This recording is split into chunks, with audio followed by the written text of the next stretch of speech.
सदा शिवम भजाम्यहम श्री शिवाय नमस्तुभ्यम। भक्तजनों, बंधुजनों, आप सभी का ब्राह्मण देव कन्या चैनल पर बहुत बहुत स्वागत है। शिव महापुराण भगवान शिव की विभिन्न लीलाओं के विषय में बताता है। उनकी भक्ति तीनों लोकों का सुख प्रदान करने वाला तथा मनोवांछित फलों को देने वाला है। इस लोक में ही नहीं परलोक में भी सद्गति की प्राप्ति होती है। इस कथा को, शिव पुराण कथा को जो भी मनुष्य एकाग्र होकर सुनता या पढ़ता है वह इस लोक में सुख और भोगों को पाकर मोक्ष को प्राप्त हो जाता है। तो भक्तजनों, बंधुजनों, यदि आप चैनल पे नए हैं तो श्रोतागण कृपया चैनल को सब्सक्राइब करें ताकि मैं आगे से जो भी वीडियो अपलोड करूं, जो भी भक्ति में वीडियो अपलोड करूं, आपके पास सर्वप्रथम पहुंचे और आप इस भक्ति में कथा का अमृतपान रस कर सकें। भक्तजनों, बंधुजनों, अब हम शिव महापुराण के रुद्र संहिता के दूसरे खंड के 5वें अध्याय का श्रवण करेंगे। तो चलिए कथा प्रारंभ करते हैं। बोलिए ओम नमः शिवाय, ओम नमः शिवाय, ओम नमः शिवाय। इस अध्याय में हम संध्या का चरित्र सुनेंगे। सूत जी बोले, हे ऋषियों, नारद जी के इस प्रकार प्रश्न करने पर ब्रह्मा जी ने कहा, मुने, संध्या का चरित्र सुनकर समस्त कामनियां सती साध्वी हो सकती हैं। वह संध्या मेरी मानस पुत्री थी जिसने घोर तपस्या करके अपना शरीर त्याग दिया था।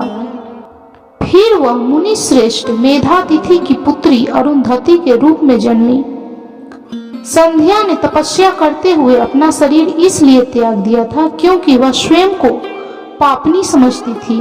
उसे देखकर स्वयं उसके पिता और भाइयों में काम की इच्छा जागृत हुई थी। तब उसने इसका प्रायश्चित करने के बारे में सोचा तथा निश्चय किया कि वह अपना शरीर वैदिक अग्नि में जला देगी, जिससे मर्यादा स्थापित हो।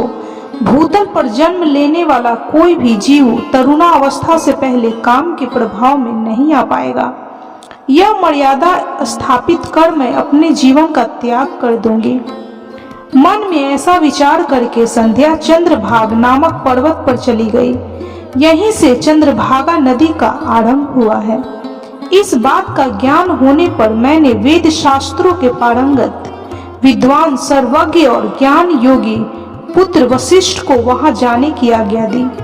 मैंने वशिष्ठ जी को संध्या को विधि पूर्वक दीक्षा देने के लिए वहां भेजा था।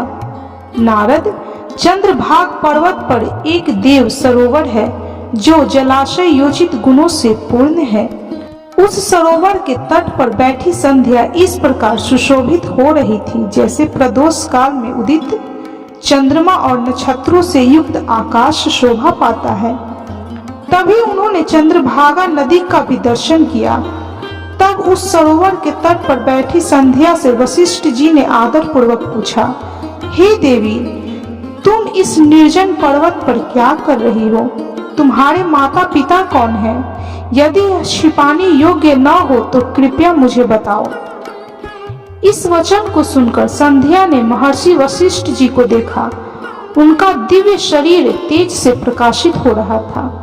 मस्तक पर जटा धारण किए वे साक्षात कोई पुण्य आत्मा जान पड़ते थे। संध्या ने आदर पूर्वक प्रणाम करते हुए वशिष्ठ जी को अपना परिचय देते हुए कहा, ब्राह्मण, मैं ब्रह्मा जी की पुत्री संध्या हूँ। मैं इस निर्जन पर्वत पर तपस्या करने आई हूँ। यदि आप उचित समझे तो मुझे तपस्या की विधि बताइए। मैं तपस्या के नियमों को नहीं जानती हूँ, अतः मुझ पर कृपा करके आप मेरा उचित मार्गदर्शन करें। संध्या की बात सुनकर वशिष्ठ जी ने जान लिया कि देवी संध्या मन में तपस्या का दृढ़ संकल्प कर चुकी है। इसलिए वशिष्ठ जी ने भक्त वत्सल भगवान शिव का स्मरण करते हुए कहा कि हे देवी, जो सबसे महान और उत्कृष्ट हैं, सभी के परम आराध्य हैं, जिन्हें परमात्मा कहा जाता है, तुम उन महादेव शिव को अपने हृदय में धारण करो। भगवान शिव ही धर्म, अर्थ, काम और मोक्ष के स्रोत हैं।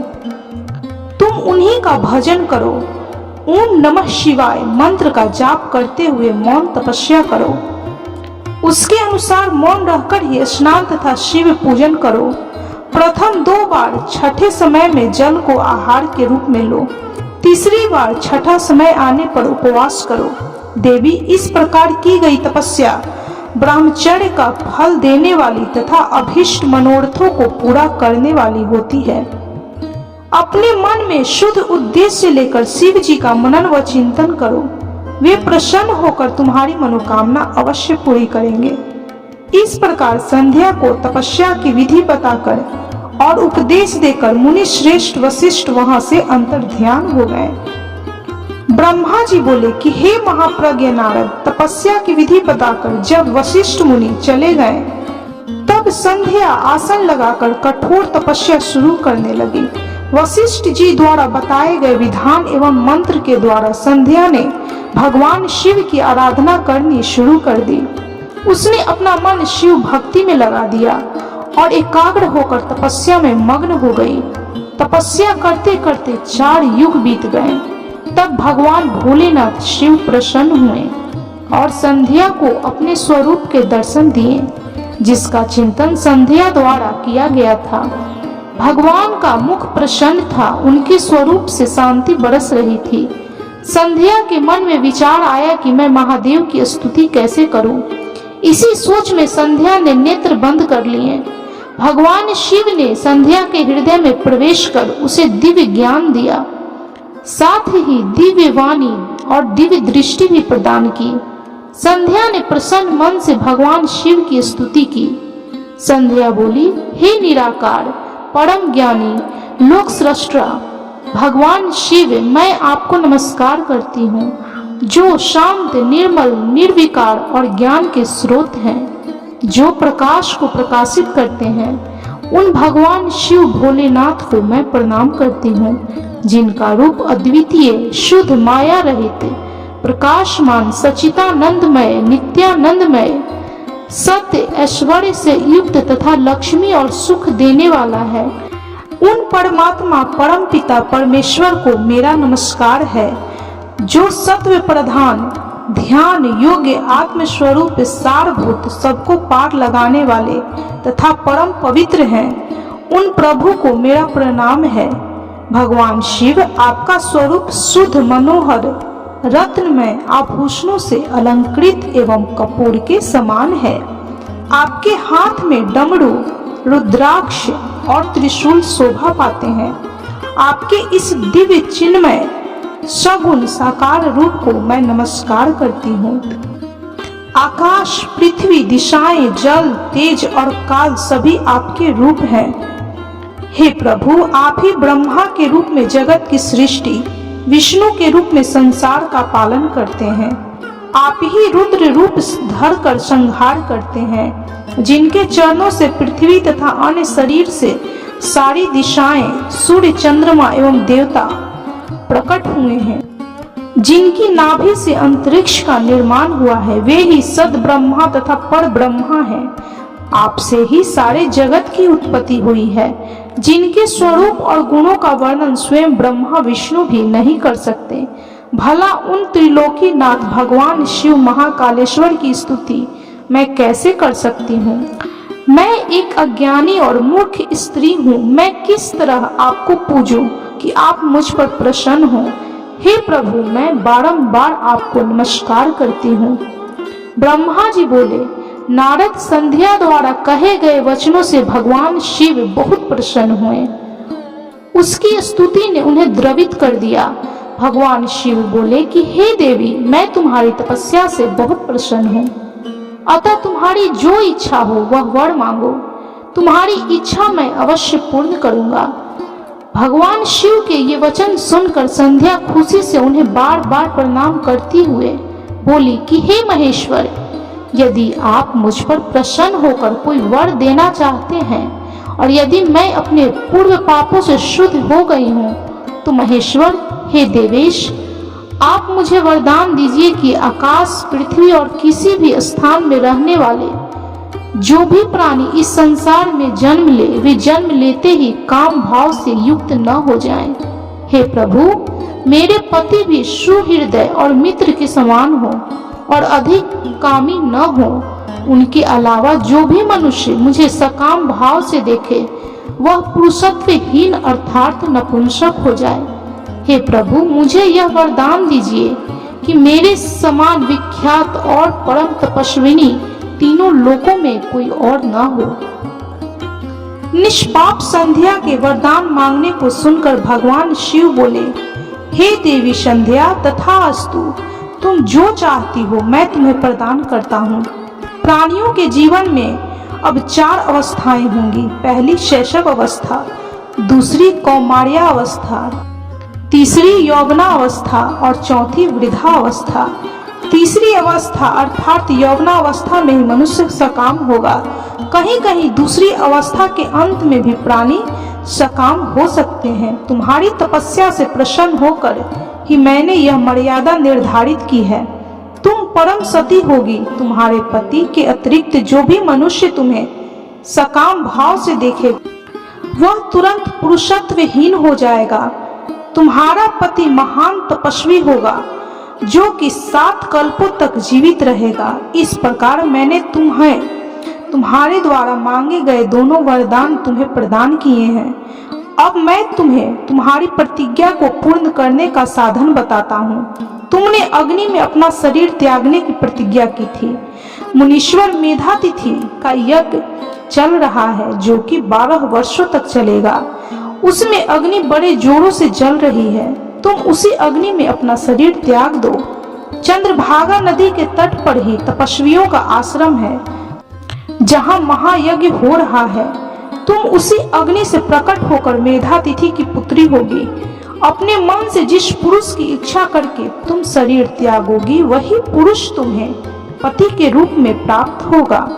संध्या, जब तुम इस पर्वत पर तपस्या कर रही थी तब त्रेता युग में प्रजापति दक्ष की बहुत सी कन्याएं हुई। उनमें से 27 कन्याओं का विवाह उन्होंने चंद्रमा से कर दिया। चंद्रमा उन सबको छोड़कर केवल रोहिणी से प्रेम करते थे।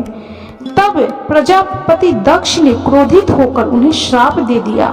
चंद्रमा को श्राप से मुक्त कराने के लिए उन्होंने चंद्रभागा नदी की रचना की।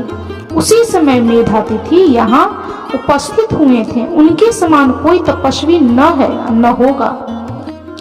उन्हीं का ज्योतिष्टोम नामक यज्ञ चल रहा है जिसमें अग्निदेव प्रज्वलित हैं।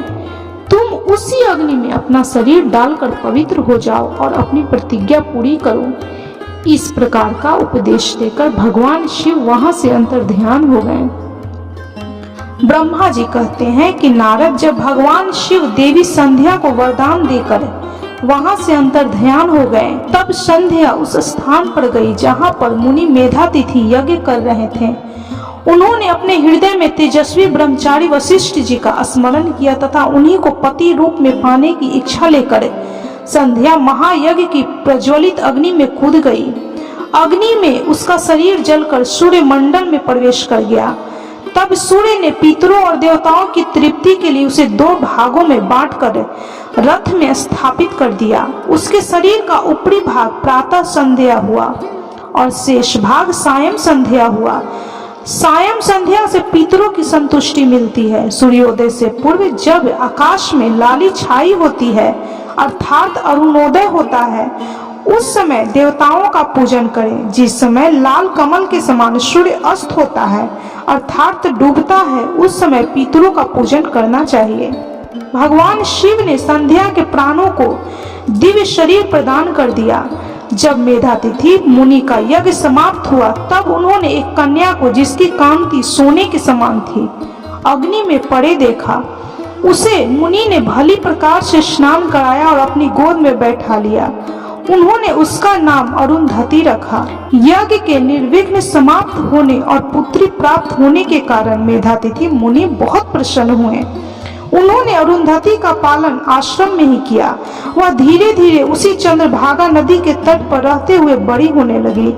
जब वह विवाह योग्य हुई तो हम त्रिदेव ब्रह्मा विष्णु और महेश ने मेधा मुनि से बात कर उसका विवाह मुनि वशिष्ठ से करा दिया। हे मुने, मेधातिथि की पुत्री महासाध्वी अरुंधति अति पतिव्रता थी। वह मुनि वशिष्ठ को पति रूप में पाकर बहुत प्रसन्न थी। वह उनके साथ रमन करने लगी। उससे शक्ति आदि शुभ एवं श्रेष्ठ पुत्र उत्पन्न हुए। हे नारद, इस प्रकार मैंने तुम्हें परम पवित्र देवी संध्या का चरित्र सुनाया। यह समस्त अभीष्ट फलों को देने वाला है।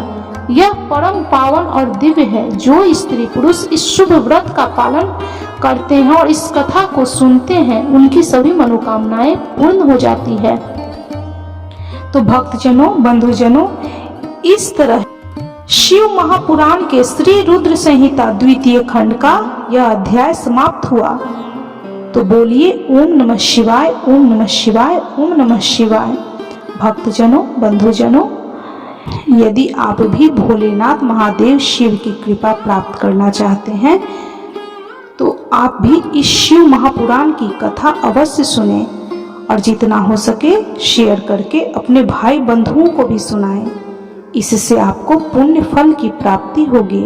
सावन मास में शिव महापुराण कथा का वर्णन सुनना बहुत ही ज्यादा पुण्य फल देने वाला है।